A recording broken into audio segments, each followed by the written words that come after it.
की महिला आयोगाच्या अध्यक्षा रुपाली चाकणकर या अशोक खरातच्या शिवनिका ट्रस्टच्या संचालिका आहेत। नुसत्या संचालिका नाहीत तर अशोक खरातांच्या डोक्यावर छत्री पकडणे, कधी त्याची पाद्यपूजा करणे असे अनेक व्हिडिओ फुटेज, फोटो या निमित्ताने बाहेर आले। सुनेत्रा वहिनींची किंवा एकूण राष्ट्रवादी काँग्रेसची अशी काय राजकीय अपरिहार्यता आहे की सतत वादाच्या भुवऱ्यात असणाऱ्या चाकणकरांना आपल्याला या आयोगावर ठेवावं लागतं। महिला आयोगाचे प्रिव्हिलेज कुणालाही मिळता कामा नयेत, कारण या संपूर्ण प्रकाराचा पर्दाफाश करण्याचा प्रयत्न एका स्थानिक वृत्तपत्राच्या संपादकाने मागच्या वर्षी केला, तेव्हा अशोक खरात या व्यक्तीवर बलात्काराचा गुन्ह्याचा आरोप आहे।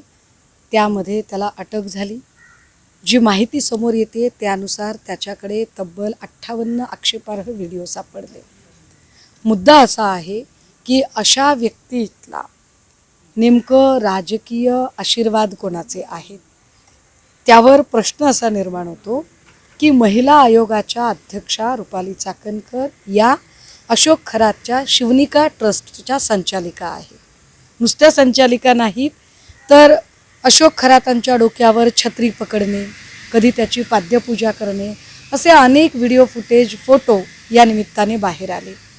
ज्या महिला आयोगाकडून महिलांचं सबलीकरण, समुपदेशन आणि समावेशन करणं अपेक्षित आहे, त्या महिला आयोगानेच जर महिलांचं शोषण करणाऱ्या व्यक्तीची पाद्यपूजा करत असतील तर शोषित महिलांनी न्याय कुणाकडे मागावा?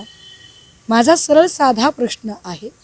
मला या निमित्ताने राज्याच्या उपमुख्यमंत्री तथा अत्यंत संवेदनशील महिला असणाऱ्या सन्माननीय सुनेत्रा वहिनींना आम्हाला प्रश्न विचारायचा आहे की सुनेत्रा वहिनींची किंवा एकूण राष्ट्रवादी काँग्रेसची अशी काय राजकीय अपरिहार्यता आहे की सतत वादाच्या भुवऱ्यात असणाऱ्या चाकणकरांना आपल्याला या आयोगावर ठेवावं लागतं।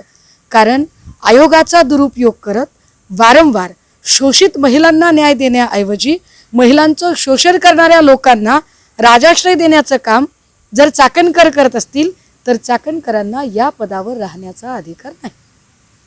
नाही, ज्या पद्धतीने अनेक नावं याच्यात पुढे येत आहेत, अनेक फोटोज येत आहेत, अनेक माहिती पुढे येते आणि महत्त्वाचं म्हणजे मागच्या अधिवेशनामध्ये काँग्रेसचे नेते नाना पटोलेजी यांनी नाशिकच्या हनी ट्रॅपचा उल्लेख करत एक पेनड्राईव्ह आपल्याकडे आहे असे सांगितले होते। आत्ता या प्रकरणातला जो इसम आहे अशोक खरात हाही नाशिकचाच आहे आणि 58 व्हिडिओ जेव्हा त्याच्याकडे सापडतात तेव्हा आमच्यासारख्या माणसांना एक शंका यायला लागते की पटोलेंनी उल्लेख केलेला हनी ट्रॅप आणि त्याच्याशी संबंध असणारा पेन ड्राईव्ह आणि ही व्यक्ती यांचे काही संबंध आहेत का? याचं कुठे काही कनेक्शन आहे का? अर्थात तो तपासाचा भाग आहे, तो तपासला जावा, पण हे सगळं तपासताना महिला आयोगाचे प्रिव्हिलेज कुणालाही मिळता कामा नयेत, कारण या संपूर्ण प्रकाराचा पर्दाफाश करण्याचा प्रयत्न एका स्थानिक वृत्तपत्राच्या संपादकाने मागच्या वर्षी केला, तेव्हा आयोगाच्या पदाचा दुरुपयोग करत चाकणकरांनी संबंधित संपादकाकडून जबरदस्तीने माफीनामा मागवला होता, त्याचेही पुरावे माझ्याकडे आहेत।